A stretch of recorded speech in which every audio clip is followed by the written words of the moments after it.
कर्ण कुंती का पुत्र था। पांडु के साथ कुंती का विवाह होने से पहले ही मंत्रोच्चारण से इसका जन्म हो चुका था। लोक लज्जा के कारण उसने ये भेद किसी को नहीं बताया और चुपचाप एक पिटारी में रखकर उस शिशु को अश्व नाम की नदी में फेंक दिया था। इसके जन्म की कथा बड़ी विचित्र है। वो कुछ इस प्रकार है।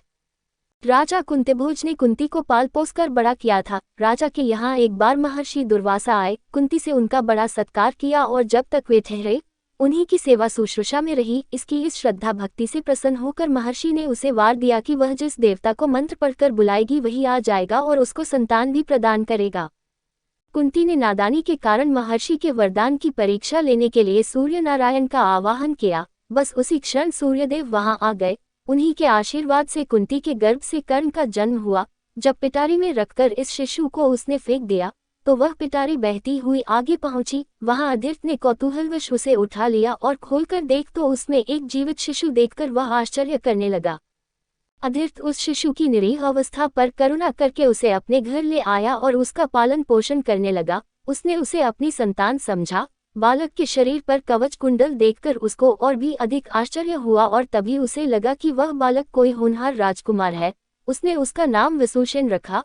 वसु का अर्थ है धन। कवच कुंडल रूपी धन उसके पास था। विधाता ने ही उसको इसे दिया था, इसलिए उसका नाम वसुसेन उचित ही था।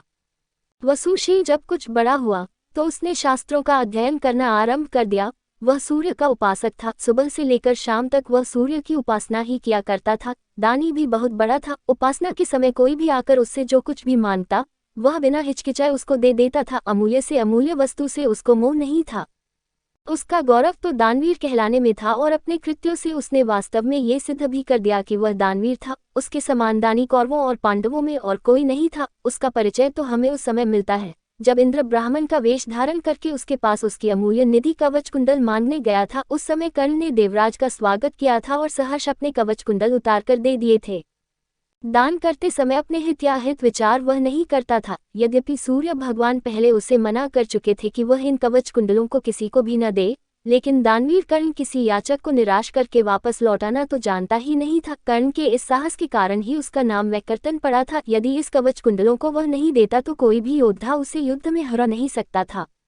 इंद्र ने अर्जुन के हित के लिए ही इनको मांगा था, क्योंकि इनके बिना अर्जुन कभी भी उसे नहीं हरा सकता था। फिर भी उसके इस अद्वितीय गुण से प्रभावित होकर इंद्र ने उसको एक पुरुषघातिनी अमोघ शक्ति दी। उस शक्ति से सामने का योद्धा किसी भी हालत में जीवित नहीं बच सकता था और उसको कर्ण ने अर्जुन के लिए रखा था। लेकिन श्री कृष्ण ने चाल चली और कर्ण की उस शक्ति को घटोत्कच पर चलवाकर अर्जुन के जीवन पर आए इस खतरे को सदा के लिए मिटा दिया। घटोत्कच जो आकाश में विचरण करके कौरवों पर अग्नि की वर्षा कर रहा था और जिसने एक बार तो सारी सेना को पूरी तरह विचलित कर डाला था, शक्ति लगते ही निर्जीव होकर पृथ्वी पर गिर पड़ा। धनुर्विद्या में कर्ण अर्जुन के समान ही कुशल था। एक बार जब महाराज धृतराष्ट्र की आज्ञा से कौरव पांडवों की अस्त्र शिक्षा की परीक्षा के लिए एक समारोह किया गया था, तो अर्जुन ने अपने अस्त्र शिक्षा के कौशल से सबको चकित कर दिया था। उसने ऐसी ऐसी क्रियाएं कर दिखाई थी कि किसी भी योद्धा की हिम्मत नहीं होती थी कि उसका जवाब दे सके। एक विजेता की तरह के कौशल दिखाकर वह प्रशंसा लूट रहा था। दुर्योधन उस समय हतप्रभ सा होकर चुपचाप बैठा था। अर्जुन का सा कौशल दिखाना उसके सामर्थ्य के भी बाहर था। उसी समय कर्ण वहां आ पहुंचा और उसने मैदान में आकर अर्जुन को ललकारा, अर्जुन, जिस कौशल के बल पर तू यहाँ सबको चकित कर रहा है और सभी से प्रशंसा लूट रहा है, उसे मैं भी करके दिखा सकता हूँ। ये कहकर उसने धनुष पर बाण चढ़ाकर वही सब कुछ कर दिखाया जो अर्जुन ने किया था। चारों ओर से कर्ण की जय जयकार होने लगी। दुर्योधन का चेहरा अर्जुन के प्रतिद्वंद्वी को देखकर खिल उठा। उसने उसे हृदय से लगा दिया। उसने उसे अर्जुन के साथ द्वंद्व युद्ध करने के लिए प्रेरित किया। दुर्योधन की बात मानकर उसने अर्जुन को इसके लिए चुनौती दी। अर्जुन द्वंद्व युद्ध के लिए तैयार हो गया। अब झगड़ा बढ़ने की आशंका थी, इसलिए कृपाचार्य ने बीच में हस्तक्षेप करते हुए कहा कि राजकुमार के साथ राजकुमार का ही द्वंद्व युद्ध हो सकता है। चूंकि कर्ण सूत के द्वारा पाले हुए हैं, इसलिए इनके गोत्र कुल आदि का ठीक ठीक पता न होने के कारण इनको अर्जुन से द्वंद्व युद्ध करने का अधिकार नहीं है। बस यह ऐसी समस्या थी जिसको कर्ण हल नहीं कर सकता था। वह हक्का बक्का सा अर्जुन का मुंह ताका रह गया। दुर्योधन को भी इससे धक्का लगा, क्योंकि कर्ण के द्वारा अर्जुन का मान चूर्ण करने की उसकी ही तो योजना थी। जब कर्ण इस दुविधा में पड़ा हुआ आगे अपने पैर नहीं बढ़ा सका तो दुर्योधन ने उसे राजाओं की श्रेणी में लाने के लिए अंग देश का राज्य दे दिया। राजा होने के नाते अब वह अर्जुन या अन्य किसी राजकुमार के साथ युद्ध कर सकता था। वह इसके लिए उतारू भी था, लेकिन संध्या होने के कारण यह वाद विवाद थम गया और सब अपने अपने घर चले गए। बस फिर जीवन में सदा ही कर्ण अर्जुन से प्रतिद्वंद्वी के रूप में मिला। अर्जुन से ही उसकी विशेष रूप से शत्रुता थी। वह उसकी प्रसिद्धि को सह नहीं सकता था। अनेक स्थलों पर वह अर्जुन के सामने आया, लेकिन अपना कुल गोत्र न बता सकने के कारण उसे सामने से हटना पड़ा।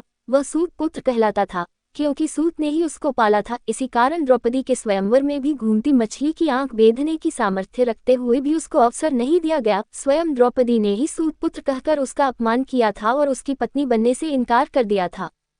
सूत पुत्र को क्षत्रिय कन्या का वरण करने का अधिकार नहीं है। ये शब्द शूल की तरह उसके हृदय में चुभ गए थे और वह लहू के घूंट पीकर अपने स्थान पर आ बैठा था। लेकिन द्रौपदी के प्रति उसकी घृणा इतनी बढ़ गई थी कि भरी सभा में दुशासन ने द्रौपदी को नंगा करना चाहा था तो उसने इसका तनिक भी विरोध नहीं किया था, बल्कि द्रौपदी की हंसी उसने लड़ाई थी। जब दुर्योधन के भाई विकर्ण ने कौरवों के इस घृणित व्यवहार की निंदा की थी तो कर्ण ने उससे कहा था, विकर्ण, तुम अपने कुल की हानि करने के लिए पैदा हुए हो। अधर्म अधर्म तुम पुकार रहे हो। द्रौपदी के साथ जो भी व्यवहार किया जा रहा है वह ठीक है। वह दासी है और दासी के ऊपर स्वामी का पूरा अधिकार होता है। ये कहकर उसने द्रौपदी के द्वारा किए अपने अपमान का बदला चुकाया था। उस समय उसका हृदय पत्थर की तरह कठोर हो गया था। जैसे भी बन पड़ा उसने द्रौपदी का अपमान किया, उसे 5 पुरुषों की व्यभिचारिणी स्त्री कहा और हर तरह से उसे धिक्कारा। उस समय प्रतिशोध की आग में जलते हुए उसने उचित अनुचित का विचार बिल्कुल छोड़ दिया। द्रौपदी को नंगी देखने और दिखाने की उसकी इच्छा थी। इससे स्पष्ट होता है कि कर्ण प्रतिशोध की भावना के आगे सत्य, न्याय और धर्म की भावना को पूरी तरह भूल जाता था। यह उसकी चरित्र की दुर्बलता ही है।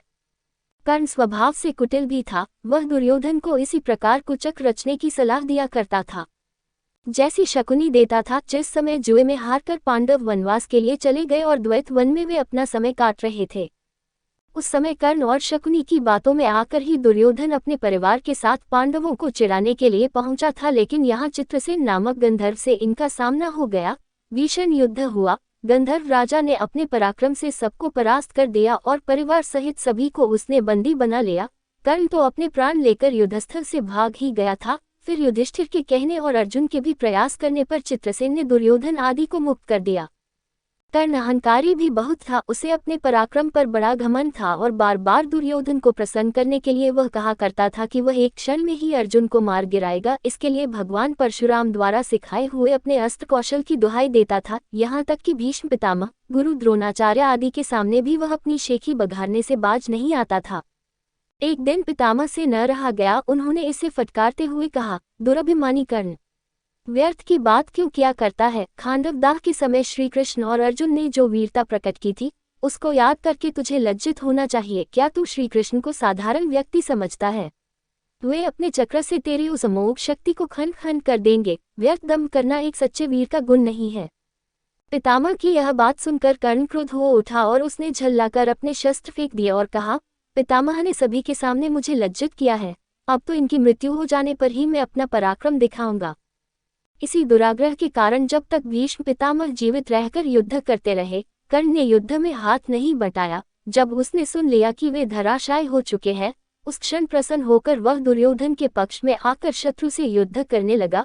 गुरु द्रोण के पश्चात कौरव सेना का तीसरा सेनापति वही था। इस वृतांत से यही स्पष्ट होता है कि वह अत्यधिक क्रोधी स्वभाव का था। सदा अहंकार में उसकी बुद्धि डूबी रहती थी और इस कारण बुद्धिमानों की बातें भी बुरी लगती थी। इसके विपरीत अर्जुन धीर बुद्धि और विनयशील था। इस सब के होते हुए भी कर्ण अपनी बात का धनी था। जो कुछ भी वचन वह दे देता था उससे हटना तो वह जानता ही नहीं था। श्री कृष्ण ने उसे यह बता दिया था कि वह कुंती का ज्येष्ठ पुत्र है और साथ में उन्होंने उससे पांडवों की ओर मिल जाने का आग्रह भी किया था। लेकिन सब कुछ सुनकर भी उसने दुर्योधन के साथ विश्वासघात करना उचित नहीं समझा। श्री कृष्ण ने कहा था, कर्ण, भाइयों के विरुद्ध लड़कर उनको मारने की कामना करना पाप है। इसलिए तुम कौरवों का साथ छोड़कर पांडवों का पक्ष ले लो। युधिष्ठिर तुम्हें अपना अग्रज मानकर अपना जीता हुआ साम्राज्य तुम्हें ही दे देंगे।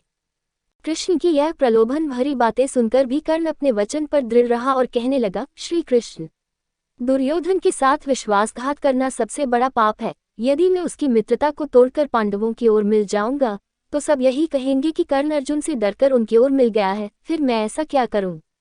मेरी माँ ने तो मुझे मारने का सारा प्रबंध कर दिया था। सूत ने ही मुझे उठाया और पाला, इसलिए वे ही मेरे पिता तुल्य हैं। सूतों के साथ मैं कई यज्ञ भी कर चुका हूँ और मेरा विवाह संबंध भी सूतों के परिवार में ही हुआ है। फिर मेरा पांडवों से क्या संबंध रहा? धृतराष्ट्र के घराने में ही दुर्योधन के आश्रित मैं रहा हूँ और 13 वर्ष तक मैंने उन्हीं का दिया हुआ राज्य किया है। फिर कैसे उनके साथ विश्वासघात कर दूं? दुर्योधन को मेरे ऊपर पूरा विश्वास है। मेरे कहने से ही तो उसने इस युद्ध को मोल लिया है और अर्जुन के प्रतिद्वंद्वी के रूप में दुर्योधन की आशाएं मेरे ऊपर ही तो लगी हुई हैं। इस परिस्थिति में अपने आश्रयदाता और मित्र दुर्योधन को छोड़कर मैं कभी पांडव पक्ष में नहीं मिल सकता। फिर यदि एक बार मैं मिल भी गया तो युधिष्ठिर जो राज्य मुझे देगा उसे अपने वचन के अनुसार मुझे दुर्योधन को देना होगा। इससे तो पांडवों का सारा प्रयत्न ही निष्फल चला जाएगा। ये सभी कुछ सोच विचार कर मैं निश्चयपूर्वक कहता हूँ कि मैं मित्र दुर्योधन का साथ छोड़कर और किसी पक्ष में नहीं मिल सकता। लेकिन हाँ, ये वचन अवश्य देता हूँ कि युद्ध में मेरा प्रतिद्वंद्वी केवल अर्जुन ही है। उसके सिवा किसी पांडव का वध मैं नहीं करूँगा। कर्ण का ये कथन उसके चरित्र की महानता पर प्रकाश डालता है। बात का कितना पक्का था वह दानवीर। दुर्योधन चाहे अधर्मी था लेकिन उसका तो आश्रयदाता था। फिर वह उसके साथ छल कपट कैसे कर सकता था? अंत तक उसने दुर्योधन का साथ दिया और अपने आप को एक सच्चा मित्र प्रमाणित कर दिया। कर्तव्य के प्रति कर्ण पूरी तरह कठोर था। वह युधिष्ठिर तथा अर्जुन की तरह सहृदय नहीं था कि पांडवों के विषय में ये ज्ञात होते ही कि ये उसके भाई हैं युद्ध करना बंद कर दे। एक बार मन में दृढ़ संकल्प करके उसको पूरी तरह निभाना ही उसके जीवन का उद्देश्य था। दुर्योधन की सहायता करना उसका कर्तव्य था। इससे पांडवों के प्रति जागृत हुआ भ्रातृत्व भाव भी उसे विचलित न कर सका और फिर भी अर्जुन के प्रति कठोर और ईर्ष्यापूर्ण दृष्टि उसकी बनी ही रही। यहाँ तक कि स्वयं माता कुंती ने जाकर कर्ण को अपनी ओर मिलाने की इच्छा प्रकट की थी, लेकिन उस समय भी वह वीर अपने पद से विचलित नहीं हुआ। यह उसके चरित्र की श्रेष्ठता ही थी। फिर एक बार कृष्ण को वचन देकर अर्जुन के सिवा अन्य किसी पांडव की ओर उसने शस्त्र नहीं उठाया। अर्जुन से ही युद्ध करते हुए वह वीरगति को प्राप्त हुआ था। महाभारत युद्ध में भी उसकी वीरता देखकर स्वयं श्री कृष्ण उसकी प्रशंसा करने लगे थे। कितनी ही बार वह अर्जुन के रथ को पीछे हटा देता था। जब तक वह सेनापति रहा, अर्जुन बार बार उसके प्रहारों से विचलित हो उठता था। उसकी समझ में नहीं आता था कि वह कैसे इस परम योद्धा को परास्त करे। अंत में पूरी तरह निराश होकर उसने कृष्ण की ओर देखा। कर्ण के रथ का पहिया जमीन में धंस गया था। वह उसे निकालने का प्रयत्न कर रहा था। उसी समय कृष्ण के इशारा करने पर अर्जुन ने अन्याय का आश्रय लेकर उसका वध किया। नहीं तो उस वीर को मारना बहुत कठिन था। फिर यदि उसके हाथ में इंद्र की वह अमोघ शक्ति होती तो फिर उसको कोई भी पराजित नहीं कर सकता था और यह निश्चय था कि वह अर्जुन का वध करके विजय का शंख फूंक देता। लेकिन विधाता की यही गति थी। अमोघ शक्ति को वह पहले ही घटोत्कच पर चला चुका था। अब उसके पास विशेष अस्त्र कोई नहीं था। फिर भी बड़ी कठिनाई से अर्जुन उसे मार पाया था। महाभारत में जहाँ भी उसके पराक्रम का वर्णन आया है वहाँ अर्जुन के बराबर ही उसको पराक्रमी माना गया है और था भी वह इतना ही पराक्रमी। कर्ण के पराक्रम में धब्बा लगाने वाली एक बात यह है कि वह कपटी भी था। वह सदा सत्य और न्याय का ही आश्रय नहीं लेता था। उसने अल्पवयस्क राजकुमार अभिमन्यु का चक्रव्यूह के भीतर औरों के साथ मिलकर वध किया था। उसी ने उसके धनुष को काट गिराया था और फिर उस निहत्थे बालक पर 6 महारथियों ने मिलकर आक्रमण किया था, जिनमें से एक वह भी था। निहत्थे बालक की हत्या करने का अपराध सदा उसके चरित्र के साथ लगा रहेगा। इसीलिए इतना पराक्रमी होने पर भी कर्ण अर्जुन की तरह महापुरुष की कोटि में नहीं आ सकता। उसका हृदय कलुषित था। इस तरह कर्ण के चरित्र पर दृष्टिपात करने से मालूम होता है कि वह किसी दृष्टि से महान था और अपने किन्हीं व्यवहारों के कारण पतित भी था। उसकी महानता उसके दानवीर होने में है, उसके दृढ़ संकल्प होने में है, उसके अपने मित्र और आश्रयदाता के विश्वासपात्र होने में है। लेकिन छल और कपटपूर्ण व्यवहार, व्यर्थ का दंभ और क्रोध उसके चरित्र की गरिमा को कम करते हैं। वह इतना पराक्रमी था कि उसके मरते ही दुर्योधन का सारा धैर्य टूट गया था और अब उसे अपनी पराजय की आशंका निश्चित लगने लगी थी। और वही हुआ भी। कर्ण की मृत्यु के पश्चात कौरव सेना का विनाश हो गया। स्वयं दुर्योधन भी भीम के द्वारा मार डाला गया। युद्ध में पांडवों को विजय प्राप्त हुई।